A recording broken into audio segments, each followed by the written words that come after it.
को देते होंगे, लेकिन ये पक्का मानिए, जब कमल के निशान पर बटन दबाएंगे ना, तो मोदी को सीधा आपका वोट मिल जाएगा। तो मैं ये वोट मोदी के लिए मांगने के लिए आया हूं। आपका आशीर्वाद मिलेगा, आपका आशीर्वाद मिलेगा, भरपूर मिलेगा। अच्छा, हमें एक और बात भी याद रखनी होगी। एक तरफ फसल की कटाई का समय है, शादी ब्याह का भी समय है, और गर्मी तो पूछो मत, है, सब कुछ है। लेकिन भाइयों बहनों, देश से तो बड़ा कुछ नहीं होता ना। देश से बड़ा कुछ होता है? होता है। देश का इतना बड़ा महत्वपूर्ण चुनाव है, हमें सारे काम छोड़ करके वोट करना चाहिए कि नहीं करना चाहिए? सुबह सुबह वोट करना बहुत जरूरी है। करोगे? धूप निकलने से पहले वोट हो जाए, जलपान से पहले मतदान हो जाए। आपके एक एक वोट का बहुत महत्व है।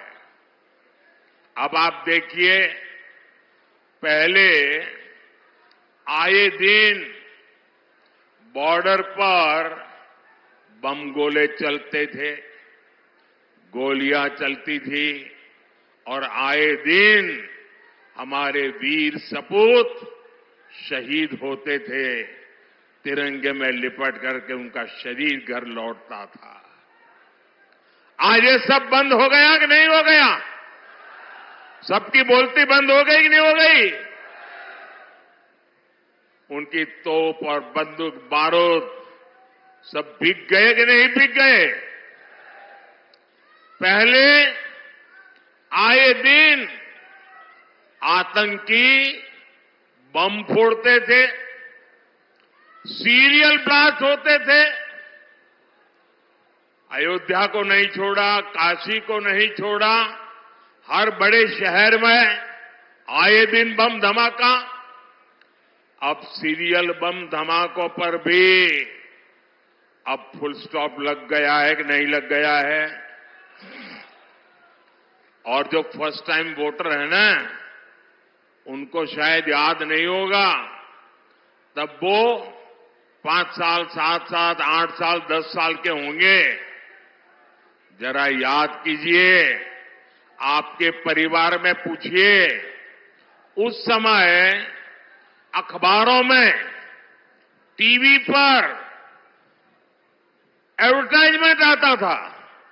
और एडवर्टाइजमेंट क्या होता है कि कहीं पर भी कोई लावारिस चीज दिखाई दे तो उसके दूर रहना, उससे छूना मत। कहीं बैग दिखाई दे, कहीं कुकर दिखाई दे, कहीं टिफिन का बॉक्स दिखाई दे, उधर पास मत जाना, तुरंत पुलिस को जानकारी देना। ये आए दिन सूचना दी जाती थी। एयरपोर्ट पे जाओ तो इसका अनाउंसमेंट होता था, रेलवे स्टेशन पर जाओ उसका अनाउंसमेंट होता था, बस स्टेशन पर जाओ अनाउंसमेंट होता था कि लावारिस चीजों को हाथ में लगाओ। इन मेरे फर्स्ट टाइम वोटर है ना, तब बहुत छोटे थे, उनको मालूम नहीं होगा। ये सरकार लगातार बोलती थी, सूचना देती थी। क्यों?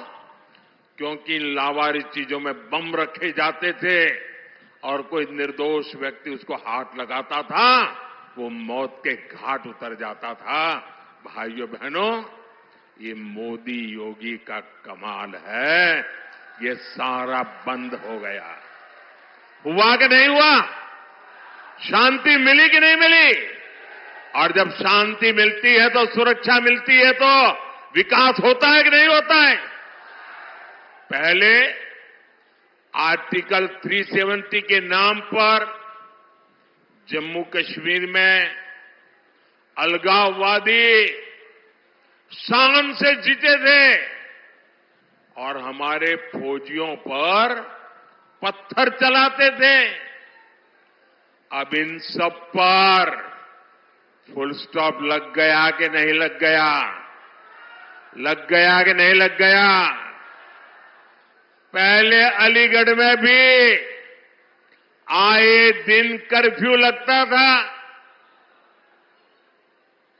अगल बगल के लोगों को अलीगढ़ आना है तो फोन करके पूछते थे, भाई शांति है ना, मैं आऊं तो चलेगा ना?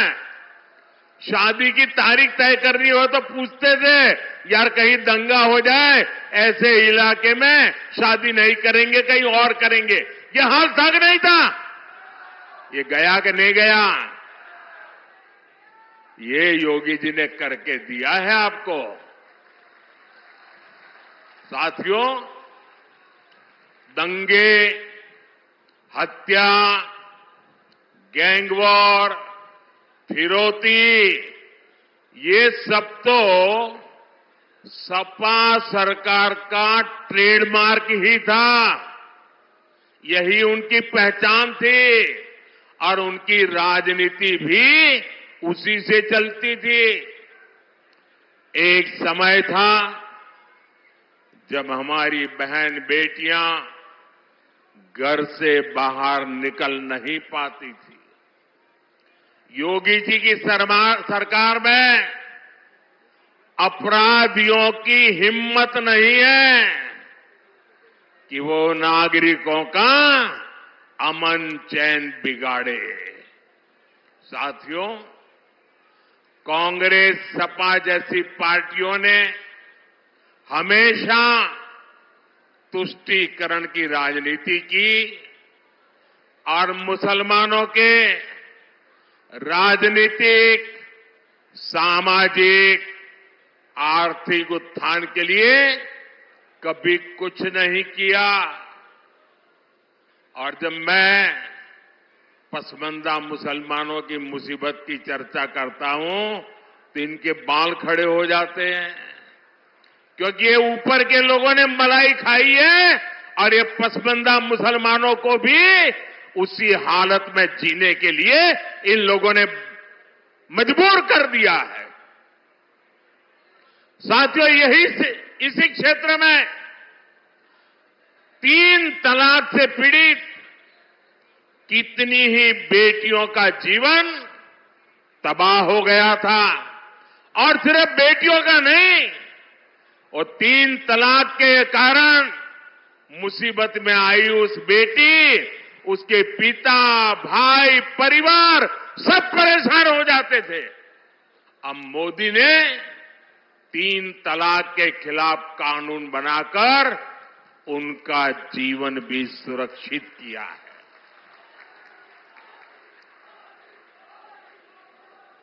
पहले हज कोटा कम होने की वजह से कितनी मारामारी होती थी, उसमें भी रिश्वतखोरी चलती थी और ज्यादातर रसूखदार लोग ही हज जाने का मौका पाते थे। मैंने सऊदी अरब के क्राउन प्रिंस से आग्रह किया था कि हमारे भारत के मुसलमान भाई बहनों के लिए हज का कोटा बढ़ाएं। आज न सिर्फ भारत का हज का कोटा बढ़ा है, बड़ा अहम फैसला लिया। पहले हमारी मुस्लिम माताएं बहनें अकेली हज करने जा नहीं सकती थी। सरकार ने महिलाओं को बिना महरम हज जाने की अनुमति भी दी और मुझे हजारों ऐसी बहनें आशीर्वाद दे रही है जिनका हज जाने का सपना पूरा हुआ। साथियों, कांग्रेस, सपा जैसी भ्रष्ट पार्टियों ने आपके परेशानियों को उनकी कभी परवाह नहीं की। गरीब को पैसे देकर भी पूरा राशन नहीं मिलता था, बिचौलिए ही लूट लेते थे। आज अलीगढ़ और हाथरस के लाखों साथियों को मुफ्त राशन मिल रहा है। इतना ही नहीं, पूरा राशन मिल रहा है। अलीगढ़ और हाथरस के लाखों परिवारों को आयुष्मान भारत योजना के तहत मुफ्त इलाज की सुविधा भी मिली है। अब मोदी की गारंटी है कि देश के हर परिवार में, आपके घर में जो बुजुर्ग माता पिता है, दादा दादी है, नाना नानी है, चाचा चाची है, अब उम्र के कारण और कोई तो काम कर नहीं पाते और उम्र के कारण कोई न कोई बीमारी आ ही जाती है।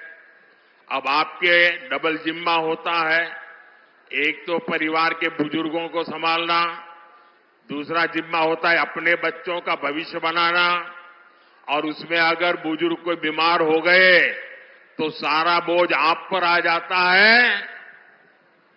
ये मोदी है जिसको आपकी भी चिंता है, और इसलिए मोदी ने गारंटी दी है कि आपके परिवार के 70 साल की ऊपर के आयु के कोई भी बुजुर्ग माता पिता को 5 लाख रुपए तक मुफ्त इलाज की चिंता ये बेटा करेगा। भाइयों बहनों, ये राशन मिल रहा है, इलाज मुफ्त में मिल रहा है, घर मिल रहे हैं। ये सब किसने किया? ये सब किसने किया? किसने किया? किसने किया? किसने किया? किसने किया? आपका जवाब गलत है। ये मोदी ने नहीं किया, ये आपके एक वोट ने किया है।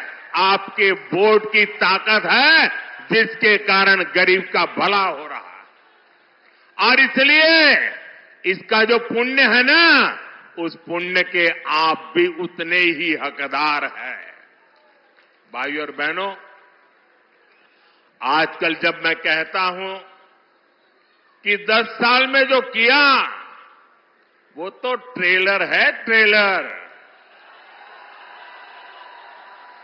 हमें तो बहुत सारा काम करना है। और जब मैं इतनी सारी बातें बताता हूं ना, तो ये सपा कांग्रेस वालों को समझ ही नहीं आता ये मोदी कहां ले जा रहा है। बोले पहले तो हम तू मैं राजनीति करते थे, अब मोदी इतनी बड़ी दुनिया की तरफ देश को ले जा रहा है, वो मोदी के साथ कदम ही नहीं मिला पा रहे। अभी नेशनल हाईवे उड़ रहा है, अलीगढ़ और हाथरस दोनों रेलवे स्टेशन आधुनिक है। ऐसे ढेर सारे काम इस क्षेत्र में हुए हैं।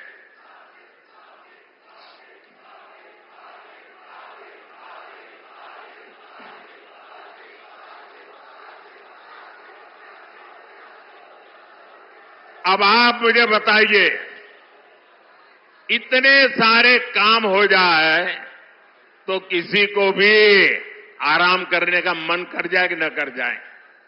कर जाए कि न कर जाए? लेकिन ये मोदी है, आपके लिए जीता है, वो रुकना जानता नहीं है। और इसलिए क्योंकि मैंने तय किया है, आपका सपना ही मेरा संकल्प है। मेरा पल पल आपके नाम है। मेरा पल पल देश के नाम है। 24/7 फॉर 2047। न मोदी रुकने वाला है, न मोदी थकने वाला है, और न मोदी मौज करने के लिए पैदा हुआ है। मोदी मेहनत के लिए पैदा हुआ है। वो आपके भविष्य के लिए, आपके बच्चों के भविष्य के लिए मेहनत करने में कोई कमी नहीं रखूंगा। साथियों, ये इंडी गठबंधन वाले इतनी निराशा में डूबे लोग हैं कि भविष्य की ओर देखने के लिए हौसला ही नहीं रहा। ये कहते हैं कि मोदी विकसित भारत की बात क्यों करता है। ये कहते हैं मोदी भारत को तीसरी बड़ी आर्थिक ताकत बनाने की बात क्यों करता है। ये लोग अपने परिवार और सत्ता के लोभ के अलावा कुछ नहीं करते और जनता से छलावा करते रहते। साथियों, कांग्रेस और इंडी गठबंधन के एक और खतरनाक इरादे से मैं आज देश के लोगों को, अलीगढ़ के लोगों को आगाह कर रहा हूं। मैं देशवासियों को आगाह करना चाहता हूं। कांग्रेस और इंडी गठबंधन की नजर अब आपकी कमाई पर है, आपकी संपत्ति पर है।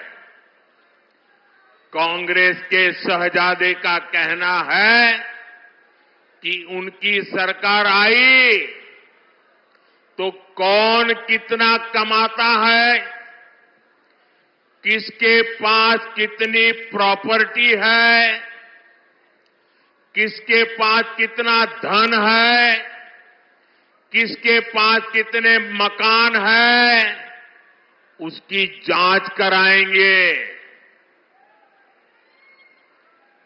इतना ही नहीं, वो आगे कहते हैं कि ये जो संपत्ति है उनको सरकार अपने कब्जे में लेकर उसको सबको बांट देगी। ये कहते हैं, ये मैनिफेस्टो उनका कह रहा है। भाइयों बहनों, आप सोचिए, बहनों के पास सोना होता है। ये सोना अवसरों पर सिर्फ शरीर पर पहन करके प्रभाव पैदा करने के लिए नहीं होता है। हमारे देश में माताओं बहनों के पास जो सोना होता है, कितना ही कम क्यों न हो, वो स्त्री धन होता है, पवित्र माना जाता है, कानून भी उसकी रक्षा करता है। अब इनकी नजर कानून बदलकर हमारी माताओं बहनों की संपत्ति छीनने का भी खेल खेला जा रहा है। उनका मंगलसूत्र, उस पर उन लोगों की नजर है। माताओं बहनों का सोना चुराने का इरादा। इतना ही नहीं, वो सर्वे करना चाहते हैं कि जो नौकरी पेशा वर्ग है, जो कर्मचारी है, उन्होंने अपनी बच्चों की पढ़ाई के लिए, बच्चों की शादी के लिए जो एफडी की है, फिक्स डिपॉजिट की है, किसकी कितनी सैलरी और कितनी एफडी है, उसकी भी जांच होगी। किसके पास एक वाहन है, किसके पास 2 वाहन है, उसकी भी जांच होगी। यानी किसके पास कितनी जमीन है, उसकी भी जांच होगी। व्हीकल कितने हैं, उसकी जांच होगी। कांग्रेस इसका सर्वे कराएगी और फिर कांग्रेस कब्जा करेगी। सरकार के नाम पर कब्जा करके आपकी संपत्ति को छीन करके बांटने की बात कर रही है। कांग्रेस यहां तक जाएगी, अगर आपका गांव में पुराना पैतृक घर है, बच्चों के भविष्य के लिए आपने शहर में मानो छोटा फ्लैट ले लिया, और अगर पता चला कि आपका गांव में भी एक घर है, तो दो में से एक छीन लेंगे कि आपको दो की जरूरत नहीं है, जिसको नहीं उसको दे देंगे। कांग्रेस के लोग कहेंगे कि आपके पास गांव में एक घर तो पहले से ही है। ये माओवादी सोच है, ये कम्युनिस्टों की सोच है। ऐसा करके कितने ही देशों को वो पहले बर्बाद कर चुके हैं। अब यही नीति ये कांग्रेस पार्टी और इंडिया अलायंस भारत में लागू करना चाहती है। आपकी मेहनत की कमाई, आपकी संपत्ति पर कांग्रेस अपना पंजा मारना चाहती है। आपका स्त्री धन लूटना चाहती है। माताओं बहनों का मंगलसूत्र अब सलामत नहीं रहेगा, ये कांग्रेस ने कहा है। इन परिवारवादी लोगों ने देश के लोगों को लूटकर अपना इतना साम्राज्य बना लिया है। आज तक इन्होंने अपनी अकूट संपत्ति से देश के किसी गरीब को कुछ नहीं दिया। अब इनकी नजर देश के लोगों की संपत्ति पर पड़ गई है। साथियों, जनता के धन को लूटना, देश की संपत्ति को लूटने कांग्रेस अपना जन्मसिद्ध अधिकार समझती है। आपको याद होगा, देश आजाद हुआ तब से सेना की हर खरीद में घोटाले करने वाली कांग्रेस कभी भी यहां डिफेंस कॉरिडोर नहीं बनवा सकती। बीजेपी की वजह से अब हमारा यूपी आत्मनिर्भर भारत, आत्मनिर्भर सेना का बहुत बड़ा हब बनने जा रहा है। और जो लोग योगी जी की पहचान सिर्फ बुलडोजर से करते रहते हैं, मैं उनकी जरा आंखें खोलना चाहता हूं, उनकी आंखें खोलना चाहता हूं। उत्तर प्रदेश में आजादी के बाद जितना औद्योगिक विकास नहीं हुआ, वो अकेले योगी जी के कालखंड में हुआ है। वन डिस्ट्रिक्ट वन प्रोडक्ट का उनका मिशन आज पूरे देश में नई इज्जत बना रहा है। आपने सिर्फ बुलडोजर बुलडोजर की बातें कही, अगर विकास को नई ऊंचाइयों पर कोई ले गया है तो योगी जी की सरकार ले गई है। और काशी के सांसद के नाते, मैं उत्तर प्रदेश का सांसद हूं, ये मेरे भी माननीय मुख्यमंत्री है, मैं गर्व अनुभव करता हूं कि मेरे पास ऐसे साथी हैं।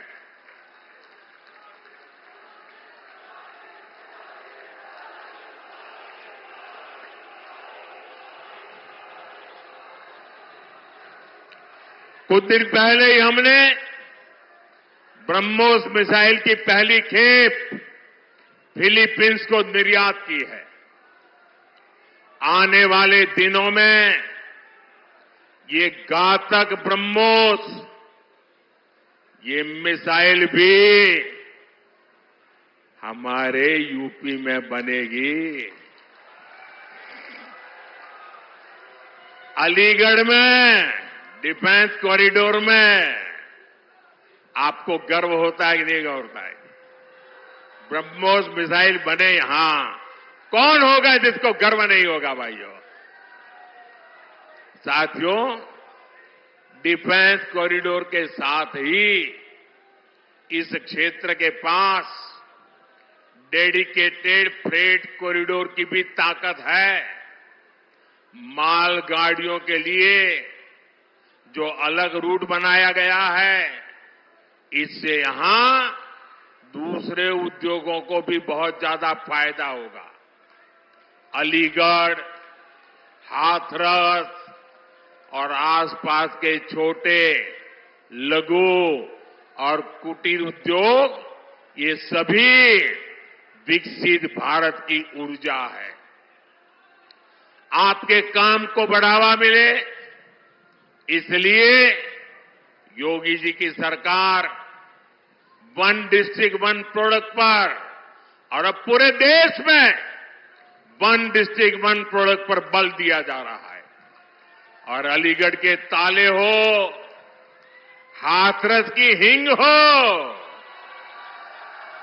मेटल उद्योग हो, गारमेंट उद्योग हो, गुलाल उद्योग हो, भाजपा सरकार हर उद्योग की ताकत बढ़ा रही है।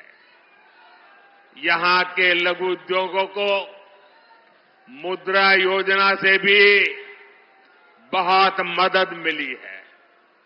मुद्रा योजना के तहत भी भाजपा ने 20 लाख रुपए तक का लोन देना तय किया है। साथियों, इस क्षेत्र में हमारे विश्वकर्मा साथी भांति भांति के काम से जुड़े हैं। कोई मूर्तिकार है, कोई पॉटरी काम करता है, कोई कपड़ा सिलता है, कोई जूते बनाता है।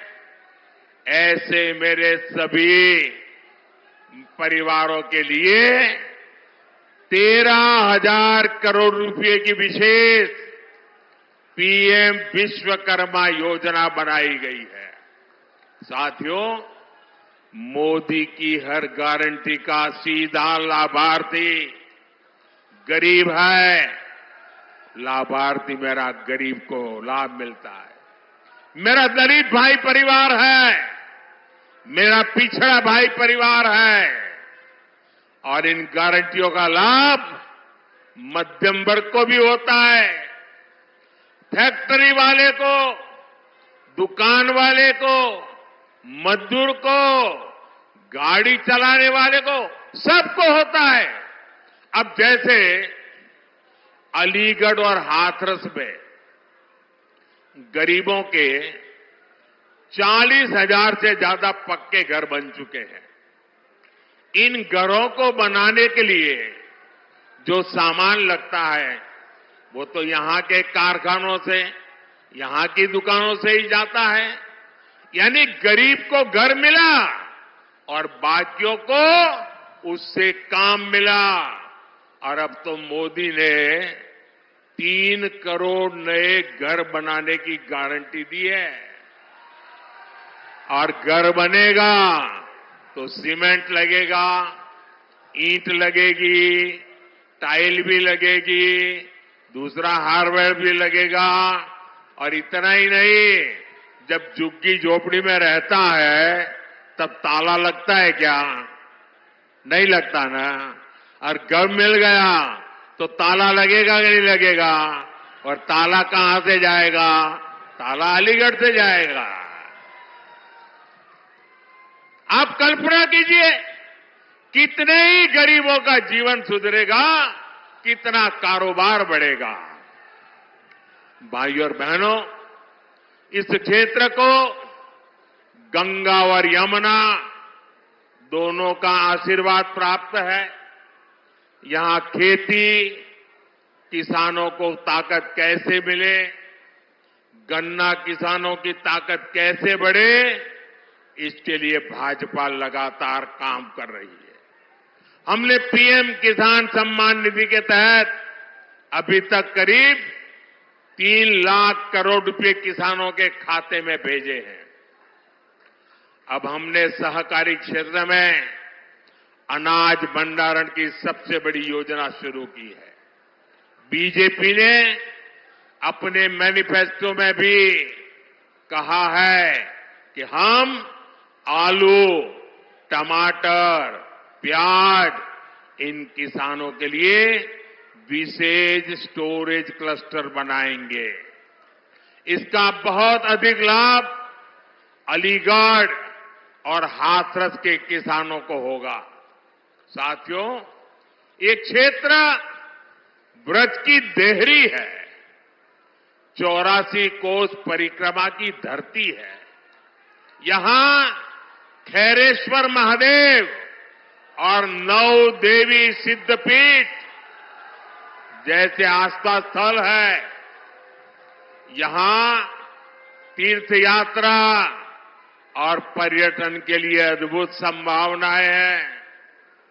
और इस धरती ने कल्याण सिंह जी, बाबूजी जिनको हम कहते थे, और अशोक सिंघल जी ऐसे नर रत्नों को देश को दिया है। ये हम सभी के लिए कितने गर्व की बात है कि 500 साल बाद भव्य राम मंदिर हम देख रहे हैं।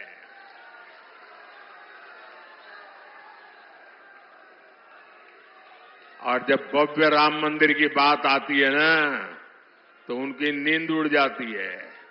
उनको लगता है कि ये 70 साल तक हम रोक करके बैठे थे, ये मोदी क्या आ गया, इतने साल में ही कोर्ट से जजमेंट भी आ गया, मंदिर भी बनना शुरू हो गया, मंदिर बन भी गया, प्राण प्रतिष्ठा भी हो गई, रोज लाखों लोग आने भी लग गए।